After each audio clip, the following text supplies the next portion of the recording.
Back to the Gamers Lounge. This is Michael, and I'm going to bring you a very quick video of Lords of the Fallen again, and there's a reason why I'm bringing you this one. First of all, a very big, massive, heartfelt thank you to all of you that have subscribed to my channel, and those of you that have very kindly taken the time to comment and give me suggestions and tips and feedback. I appreciate it. The video prior to this one that I'm just uploading now has reached 20,000 views, and that to me is a massive achievement because I've not ever had 20,000 views on any video before. So there you go, and I'm not a very good YouTuber. I know there are those YouTubers out there that have got hundreds and thousands and millions of views, but they know what they're doing. I'm not technical. But however, the only reason I'm bringing you another Lords of the Fallen one is because I want to have a very quick chat with you about the last 2 or 3 patches. And again, before I go any further, I'm not going to go into massive detail. There are other YouTube videos that will detail the patch notes really meticulously. And they will tell you exactly what they think about it. So those are the ones to actually go to if you want really fine details with a fine-tooth comb. I'm just going to tell you a couple of things that I've noticed in these patches, and to answer a big question here that a few people have asked me on the channel. How's the frame rate? Is it still buggy? Should I buy it? If you love Souls and you haven't bought this game yet, buy with confidence, because it's a fantastic game. It's a very good Souls-like. It looks good, it plays well, it's worth buying. Secondly, has the frame rate been fixed? Yes, as much as they possibly can, but there are still frame hiccups, there are still hitches. It's not game breaking, it's not going to slow the game down to 10-15 frames a second, down from 60. It's not quite as bad as it was. It's not game breaking. A lot of the bugs have been ironed out, so you don't get stuck in the scenery as much, or you don't fall through the scenery, you don't see enemies dangling in midair in falling animations or so on and so forth. But there are frame hiccups, okay? And now I'm going to tell you 2 things that I do not like that the patches have shown us. I think they truly suck, and they suck more than I do, and I really suck. Now, first of all, the main thing, if you remember in my previous video, before I go into a boss fight, I power myself up with my spells. So I do health regen, and I do powering up my weapon and the shield. Look at my mana bar. They've increased the rate at which mana is consumed. Look at how quickly my mana bar goes down.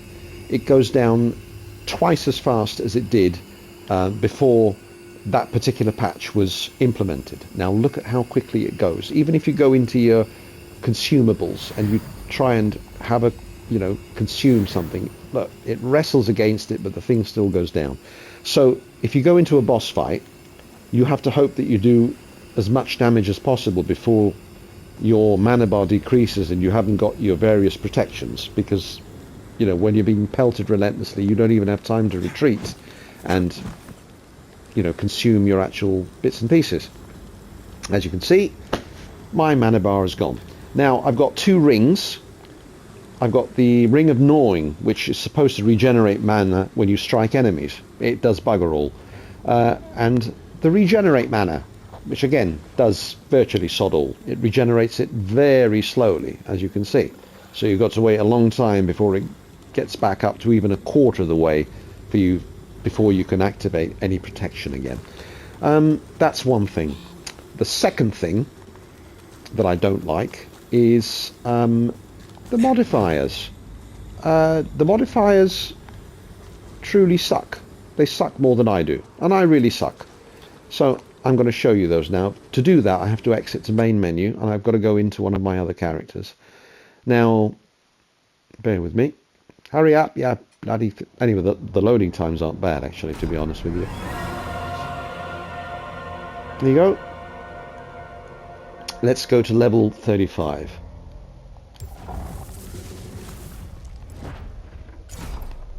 Now, I started a new game with the Dark Crusader.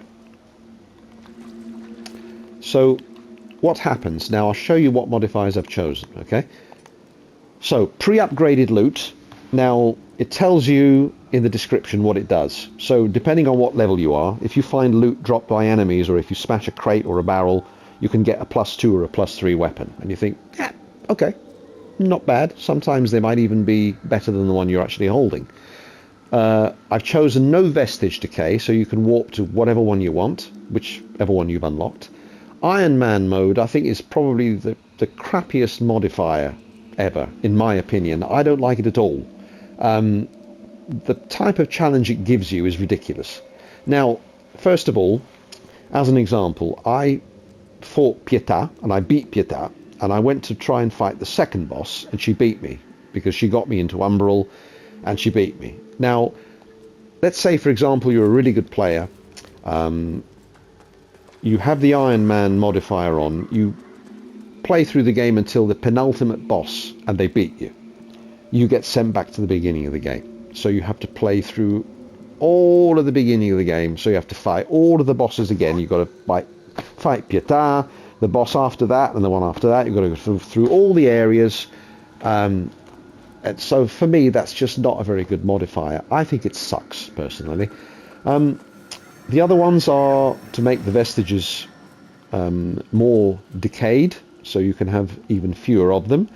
The other one is that you can increase the mob enemies, which again is another pointless one. The game's hard enough as it is. They've also increased the move sets, and they've adjusted AI behavior and boss behavior and added moves. The bosses are hard enough as it is. The only modifier that's slightly interesting that you can try out of curiosity is the one where you can randomize enemies. Now that makes it a little bit more interesting. Other than that, it's a pile of crap. They suck. They suck truly more than I do. And I really, truly suck. Now, the other thing I have to really apologize for, I would love to bring you some new content, but unfortunately, I've written to a few developers. They've been very kind enough to respond.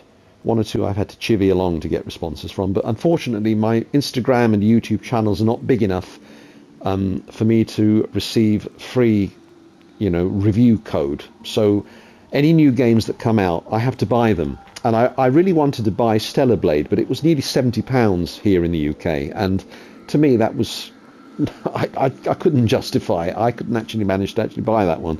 But I did want to get that one to bring that to you. And perhaps even Dragon's Dogma 2. I wanted to have the experience of that and share it with you. But unfortunately, because I have to buy all these games, then it's going to take me longer to bring you new content. So sincere apologies for that. But I really appreciate the fact that you've all stuck with me. I owe you much gratitude for that, and I'm glad that I've earned that from you, and I'm still earning some new subscribers.